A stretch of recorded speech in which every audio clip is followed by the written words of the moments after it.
Տիեզերքի հիմնական 16 օրենքները։ Մարդկանց զարգացման մակարդակները։ Մենք հաճախ ենք լսում պետության, հասարակության ինչ-որ օրենքների մասին։ Օրենքներ, որոնցով ապրում են այս կամ այն կրոնի հետևորդները։ Շատերը գիտեն կարմայի օրենքի մասին, իսկ օրենքը կոնկրետ առաջարկություններ են ներդաշնակ կյանքի համար։ Եվ այսօր փորձենք հասկանալ, թե ինչ է նշանակում ապրել օրենքով։ Կա 16 հոգու օրենք, այսինքն 16 հիմնական համակարգեր, որոնց համաձայն ոգին և հոգին կարող են ներդաշնակորեն գոյություն ունենալ մարմնավորվելով նյութական աշխարհում։ Վեդերում ասվում է, որ հոգին ունի 3 սկզբնական հատկություններ՝ հավերժություն, գիտելիք և երայնություն։ Այսինքն խորքային մակարդակով բոլոր կենդանի էակները նույնական են, բայց մենք կարող ենք տեսնել տարբերություններ, նույնիսկ նույն կենդանաբանական տեսակների միջև։ Հոգին, որը մարմնավորված է նյութական աշխարհում, կուտակում է տարբեր փորձ և որպես հետևանք տարբեր կարմա։ Եվ միայն դրանով ենք մենք տարբերվում միմյանցից։ Որքան ավելի շատ փորձ է կուտակել այս կամ այն հոգին, այնքան ավելի կատարյալ է մարդը, սակայն փորձի կուտակումը դեռ ամենը չէ, կարևոր է պատշաճ կերպով այդ ամենը հասկանալ։ Եվ ահա այս մակարդակում արդեն տեղի է ունենում կարմայի ձևավորումը։ Այնքան էլ կարևոր չէ, թե ինչ է կատարվում մեզ մոտ, կարևոր է, թե ինչպես ենք մենք արձագանքում այս կամ այն իրադարձությանը և ինչ եզրակացություններ ենք անում։ Եվ այն հոգին, որը կուտակելով փորձ կարողացել է այն վերափոխել ի բարօրություն իրեն և աշխարհին, համեմատաբար ավելի կատարյալ է։ Կարևոր է հասկանալ, որ յուրաքանչյուր հոգի փորձ կուտակելով շարժվում է դեպի կատարելություն։ Դա կարելի է տեսնել նույնիսկ մեկ մարդկային կյանքի օրինակով։ Երբ երեխան ծնվում է, շատ դեպքերում նրա մոտ կյանքի հանդեպ չափազանց եսասեր հասկացողություն է։ Բացառություններ կարող են լինել մեծ հոգիները։ Եվ զարգանալով երեխան սկսում է հասկանալ, թե ինչպես է կազմակերպված աշխարհը և ինչ գործողություններ ինչի են հանգեցնում։ Եվ դա մարդուն տալիս է կարևոր հասկացողություն, որ յուրաքանչյուր գործողություն հակառակ կողմ ունի։ Յուրաքանչյուր գործողություն ունի հետևանք։ Ամենապարզ և ամենագլխավոր տիեզերական սկզբունքը կամքի ազատության սկզբունքն է։ Ամեն մարդ ազատ է իր ընտրությունը կատարելու հարցում, սակայն նա պետք է հասկանա, որ յուրաքանչյուր գործողություն կունենա հետևանքներ, և այդ հետևանքները տեղի կունենան ոչ թե երկրագնդի մյուս ծայրում, այլ ուղղակի նրանց հետ, ովքեր կատարել են այդ գործողությունը։ Եվ կուտակելով նման փորձ, մարդ սովորում է ավելի ներդաշնակ ապրել աշխարհում։ Այո, ինչ-որ մեկի համար բավական է մեկ անգամ անցնել դասը, ինչ-որ մեկի 100,000 անգամ, բայց վաղ թե ուշ դասը կսովորվի։ Եվ բոլոր քննությունները արագ կարգով հանձնելու համար կարելի է ուսումնասիրել այն օրենքները, այն կանոնները, որոնց շնորհիվ կարելի է շատ ավելի արագ զարգանալ, խուսափելով շատ սխալներից։ Կարևոր է հասկանալ, որ օրենքները ոչ թե խիստ կանոններ են, այլ ավելի շուտ խորհուրդներ են, որոնց օգնությամբ մարդը կարող է ավելի արագ առաջադիմել ինքնակատարելագործման ճանապարհով։ Կան մարդկային զարգացման 9 մակարդակներ։ Ինչպես արդեն ասվել է, մեզանից յուրաքանչյուրը գտնվում է զարգացման իր մակարդակում, կախված կուտակված փորձի և կարմայի քանակից։ Կան մարդկային զարգացման 9 մակարդակներ։ Առաջին մակարդակը որդի մակարդակն է, այսինքն վերարտադրություն և սնունդ։ Երկրորդ մակարդակը որդն է խորամանկություններով, Մարդ, ով սովորել է խորամանկել, որպեսզի ստանա ավելի շատ օգուտներ իր համար։ Երրորդ մակարդակը մարդ, ով մտածում է Աստծո մասին։ Սա այն մարդն է, ով արդեն հետաքրվում է էլի ինչ-որ բանով, բացի սպառումից։ Չորրորդ մակարդակը բարոյական մարդու մակարդակն է։ Այս մակարդակում մարդը արդեն սկսում է կատարել ինչ-որ բարոյական գործողություններ։ Հինգերորդ մակարդակը կարմայական մակարդակն է։ Սա այն մակարդակն է, երբ մարդը արդեն սովորել է ներդաշնակ կյանքի սկզբունքները։ Նա սկսում է անցնել տարբեր դասեր և սովորում է կիրառել իր գիտելիքները գործնականում։ Վեցերորդ մակարդակը սեփական եսի ճանաչումն է։ Այս մակարդակում մարդը արդեն սովորել է հաղթահարել դժվարությունները։ Նա կարող է ճանաչել իր իրական բնույթը։ Յոթերորդ մակարդակը զարգացման մակարդակն է։ Դա այն է, երբ մարդու կյանքի առաջնահերթությունը դարձել է մարդկանց ծառայելը։ Ութերորդ մակարդակը իմաստության մակարդակն է։ Սա այն մակարդակն է, ով լիովին հասկացել է աշխարհակարգի կառուցվածքը, կարողանում է կառավարել իր կյանքը և կիսվել գիտելիքներով։ Իններորդ մակարդակը կոչվում է Աստծո սուրհանդակի մակարդակ։ Այս մակարդակը բարդ է հասկանալ սովորական մարդուն։ Դա լիովին իրականացված հոգու մակարդակն է, որը մարմնավորվում է միայն հասարակության մեջ գլոբալ փոփոխություններ կատարելու համար։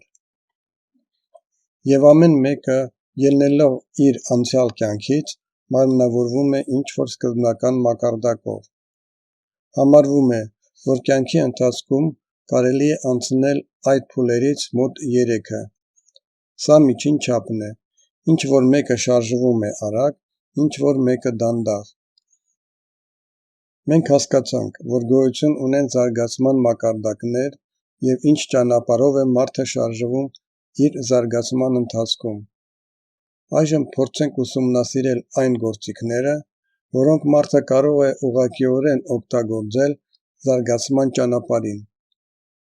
Դրանք տիեզերական 16 օրենքներն են, որոնք պայմանավորում են ներդաշնակ կյանքը աշխարհում։ Տիեզերական առաջին օրենքը իրավահաջորդության կամ բարելավման օրենքն է։ Հոգին մարմնավորվելով աշխարհում ստանում է բոլոր տեղեկատվությունը իր տոհմից, նախնիներից և այլն։ Սա մի տեսակ ֆայլ է, որը բոլորը ստանում են ծնվելուց։ Բայց ընտրել այս ֆայլի գաղտնաբառը կարող են ոչ բոլորը։ Մեզանից յուրաքանչյուրը ունի տեղեկատվություն հոգու փորձի և նախնիների փորձի մասին։ Պետք է հասկանալ կյանքի հուշումները, թե ինչպես կարելի է մուտք գործել նախնիների փորձին։ Մեր նախնիների շատ գաղտնիքներ կոդավորված են, օրինակ հեքիաթներում։ Երկրորդ օրենքը կամքի օրենքն է։ Դա այն ուժի մասին է, որը մեզ մղում է ապրել բարոյական կանոններով, և մեզանից յուրաքանչյուրը կարող է ցույց տալ այն իր կյանքի յուրաքանչյուր պահին։ Իսկ եթե մենք անում ենք անբարոյական գործողություններ ի վնաս մեզ և ուրիշներին, դա կոչվում է անկամայականություն, այսինքն մեր արարքներում կամքի դրսևորման բացակայություն։ Կամքը մի տեսակ կողմնացույց է, որը թույլ է տալիս մեզ գնալ ճիշտ ճանապարհով, անկախ որևէ խոչընդոտի։ Մեզանից յուրաքանչյուրը գիտի, թե ինչպես պետք է վարվել խղճի համաձայն։ Դա մեր կամքն է, մեր հոգու ձայնն է։ Բայց երբեմն մարդը այնքան է խճճվել մեղքերի մեջ, որ դադարել է լսել հոգու ձայնը և նրա մոտ բարու և չարի մասին հասկացողությունները։ Երրորդ օրենքը ինքնության օրենքն է։ Խոսքը գնում է այն մասին, որ փոքրը կենտրոնացված է մեծում, իսկ մեծը փոքրում։ Օրինակ հիշենք «Սև հագուստով մարդիկ» ֆիլմը, երբ գալակտիկան կենտրոնացված էր փոքրիկ գնդակի մեջ։ Այնպես որ մեր մեջ կենտրոնացված է ամբողջ տիեզերքը, ճիշտ նույնպես, մենք գտնվում ենք ողջ տիեզերքի մեջ։ Այն, ինչը ներքևում է, նման է նրան, ինչը վերևում է, իսկ այն, ինչ վերևում է, նման է նրան,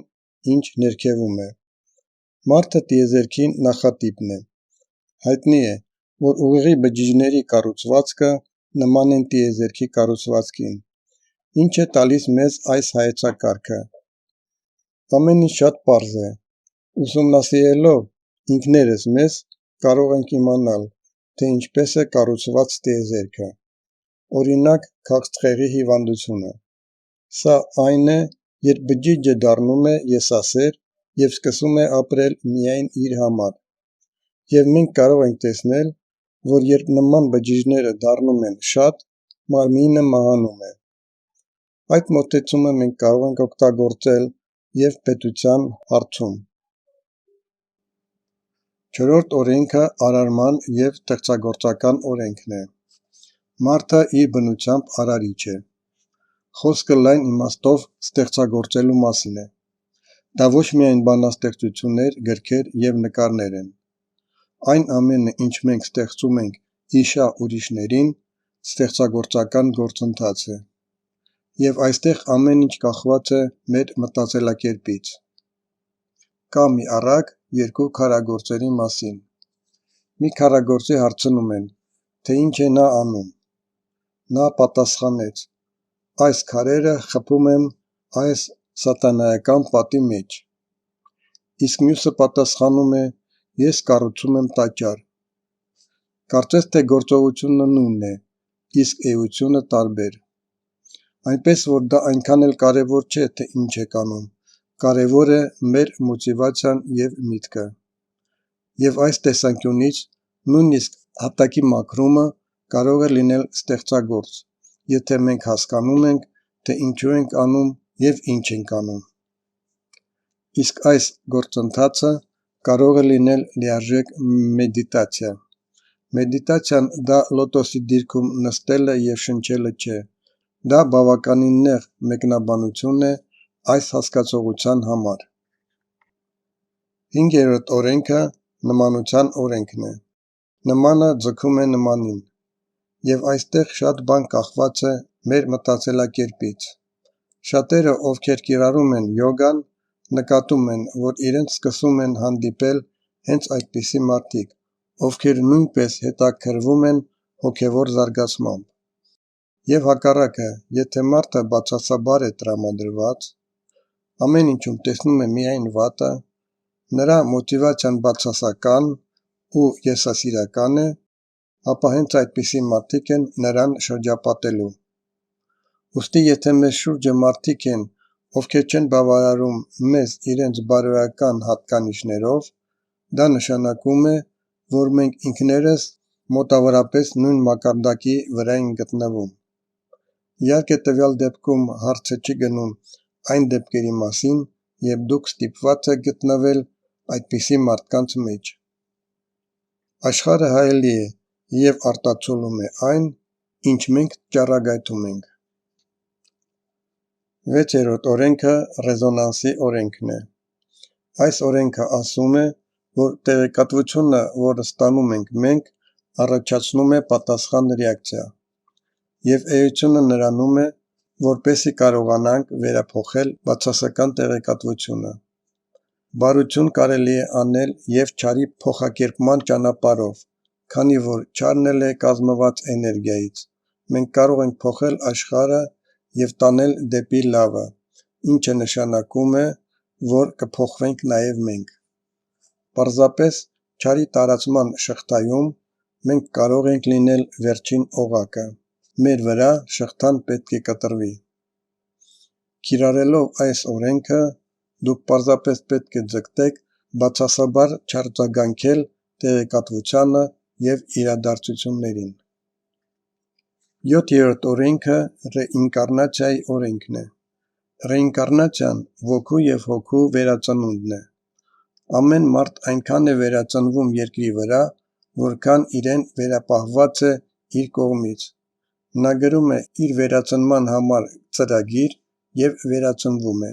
մինչև անցնի կյանքի բոլոր դասերը։ Այն ամենը, ինչ տեղի է ունենում, դաս է յուրաքանչյուրի համար։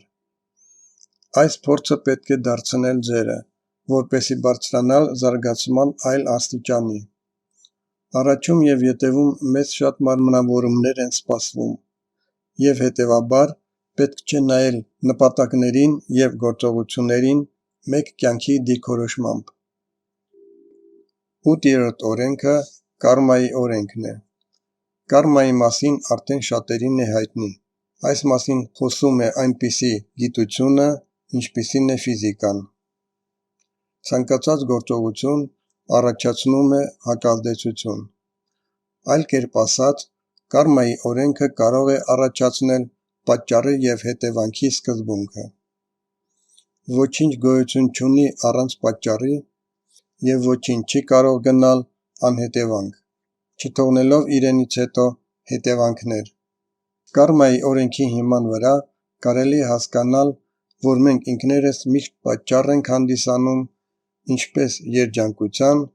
այնպես էլ տառապանքի։ Եվ միանգամայն ակնհայտ է, որ մենք ինքներս կարող ենք ամեն ինչ փոխել։ Կարմայում հիմնականում պահվում են ձեր բացասական գործողությունները, մտքերը, և այդ բացասական գործողությունները, մտքերը դուք պետք է ուղղեք և դարձնեք ձերը։ Եվ ձեր կյանքում տեղի ունեցող բոլոր իրադարձությունները կարող են զուգակցվել այդ կարմայական դասերով։ Դուք ապրել եք կյանքը և կատարել եք բարի և վատ արարքներ։ Եվ ահա այս վատ արարքները շատ անգամ կներկայացվեն ձեր կյանքում, քանի դեռ դուք կայուն ճիշտ չեք վարվի կյանքի այս դրվագներում և չեք զարգանա։ Դուք պետք է աշխատեք և ձեր, և տոհմական խնդիրների վրա։ Եվ այս ամենը պետք է իմանալ, որպեսզի ապրել գիտակցաբար։ 9-րդ օրենքը համապատասխանության օրենքն է։ Այս օրենքը խոսում է այն մասին, որ մենք պետք է համապատասխանենք մեր առաքելությանը։ Միշտ չէ, որ հեշտ է որոշել, թե որն է մեր առաքելությունը, բայց հուշումները, որպես կանոն, տեսանելի են մանկությունից։ Հակումներ, հետաքրքրություններ, տաղանդներ և այլն։ Եվ համապատասխանության օրենքը մեզ խորհուրդ է տալիս շարժվել հենց այս ճանապարհով, որտեղ մենք ունենք առավել մեծ փորձ։ Եթե մենք կյանքից կյանք ինչ-որ որակ կամ կարողություն ենք կատարելագործել, այն դառնում է մեր գործիքը։ 10-րդ օրենքը մտքի աշխարհի օրենքն է։ Այսօր արդեն ոչ մեկի համար գաղտնիք չէ, որ միտքը նյութական է։ Դրանում յուրաքանչյուրը կարող են համոզվել անձնական փորձի վրա։ Մեր մտքերը ազդում են մեր շրջակա իրականության վրա, մեր առողջության վրա և այլն։ Ընդհանրապես, ցանկացած հիվանդության պատճառը առաջանում է բացասական մտածողությունից։ Հետևաբար մտքերը պետք է լինեն մաքուր և վեհ, և մեր կյանքը կլինի նույնը։ Կարևոր է չկառչել մեր ուշադրությունը բացասականի վրա, չվիրավորվել, չդատապարտել, չանհանգստանալ այն մասին, ինչը արդեն տեղի է ունեցել։ Ինչպես ասվում է, ամեն ինչ անցնում է և դա կանցնի։ Այն կարող է օգտագործվել, երբ մենք բախվում ենք ինչ-որ տհաճ և ցավալի բանի։ 11-րդ օրենքը մագնիսիզմի օրենքն է։ Բոլոր ուժեղագույնները ձգում են դեպի իրենց թույլերին։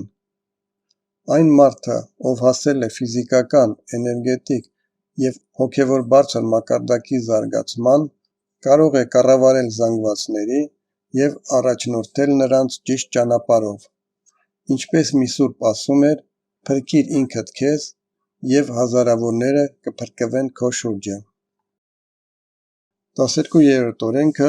էներգիայի պահպանման օրենքն է։ Եվ այս սկզբունքը հայտնի է նաև ֆիզիկայի դպրոցական դասընթացից։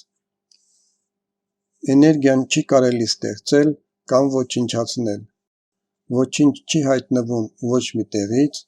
և չի անհետանում առանց հետքի։ Այս օրենքից մենք կարող ենք մի քանի եզրակացություն անել։ Առաջինը, Այն ամենը, ինչ մենք ստանում ենք, չի առաջանում ոչ մի տեղից, և այն ամենը, ինչ մենք տալիս ենք, չի անհետանում անհետք։ Երկրորդը,